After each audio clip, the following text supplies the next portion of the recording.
You have the best mentor ever. The same mentor that people like Marcus Aurelius had, Epictetus, Confucius, Buddha, Jesus, people of that nature. You have the same mentor as them, and that mentor is life. So many times I think we find ourselves searching for the best quote or the best book to read or wish that we had, some of these famous people nowadays as mentors, like Robert Greene or Ryan Holiday or, Chris Williamson, Andrew Huberman. Like pick your place that you want to be and someone high in that field you would like to have as your mentor. But you have the same mentor that Robert Greene had, life. He learned most of his stuff from life, and you have the same opportunity. You just need to wake up and watch your life unfold, feel the feelings that you feel, and detach yourself from them and observe them and realize that you can't take things personally or you won't react properly. You can't react with wisdom when you're attached to something. When you're attached to a habit or attached to a person, you can't make the right, wise choice. And I think you need to view life like that. And if you can, then life becomes an amazing mentor. And you can learn so much from life. You can learn so much if you just sit and watch sometimes and just observe, detach observing, and don't always try to fill in every dull moment with entertainment. If you have a 45-minute car ride, you don't need to listen to music. You don't need to find the perfect podcast. You don't need to find the perfect YouTube video. You don't need to do anything.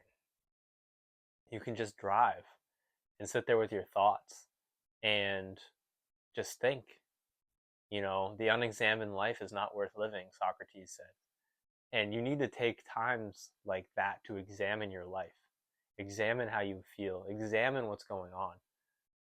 Because for some people, potentially their commute every day could be the most peace and quiet that they have or could potentially have, but they drown it out with music or, podcasts and whatever it may be. And I'm not saying that those stuffs are inherently bad. Listening to podcasts on a drive, I think is very good.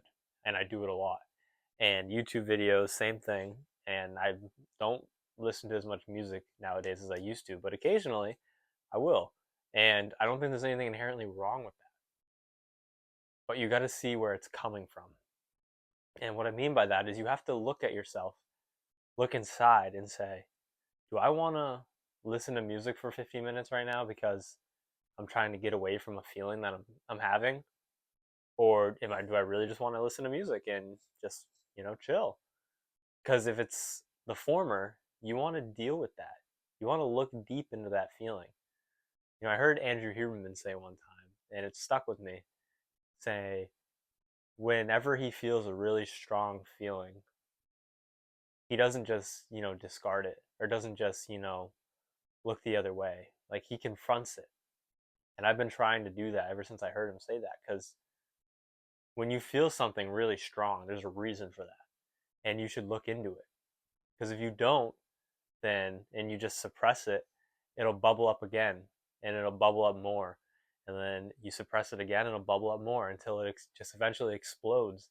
And you keep repeating the same thing that's making this thing bubble up instead of the first time it comes. Take 30 minutes to think about why, or 1 minute, or 5 minutes, or 10 minutes, however long it takes until you feel better. Because say you feel a strong feeling like that, and then you don't want to deal with it, and you want to go listen to a podcast instead. You're really not fully engaged in that podcast.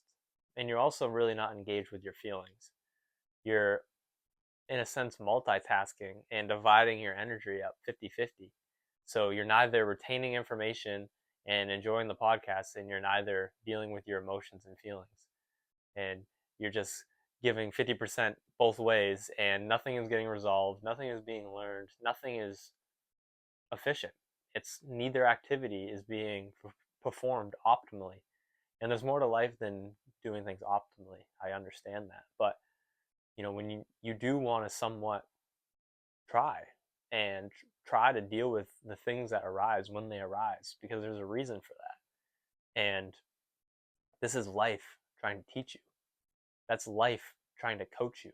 Say, hey, there's something that we don't like here. There's something that needs to change. And then you look into that. You let life be your coach. You let suffering teach you. If you suffer enough, you will change. And suffering's great, because suffering, in a sense, depending on what type of suffering, but suffering in a sense is telling you, this is not working. We need to try something different. Obviously, suffering like in a cold shower or during a hard workout, or, fill in the blank with bodily suffering is different than mental suffering. But when you feel empty inside and you don't know why, you got to look into that. And when you realize that it's every day when you're doing this task after you feel empty, maybe it's time to stop doing that. Maybe it's time to quit. Maybe it's an addiction that you really don't need and you value it because of a habit, and you really just need to stop it and discard it. That is life teaching you. And like I said in the beginning, the people that have taught the greatest thinkers ever, the greatest, most virtuous people ever, is the same thing that's trying to teach you. We all have life to teach us the most valuable lessons that can possibly be learned. And you need some self-reliance, as Ralph Waldo Emerson talks about in his essay, Self-Reliance. You need to trust yourself. You need to trust that you're examining life correctly.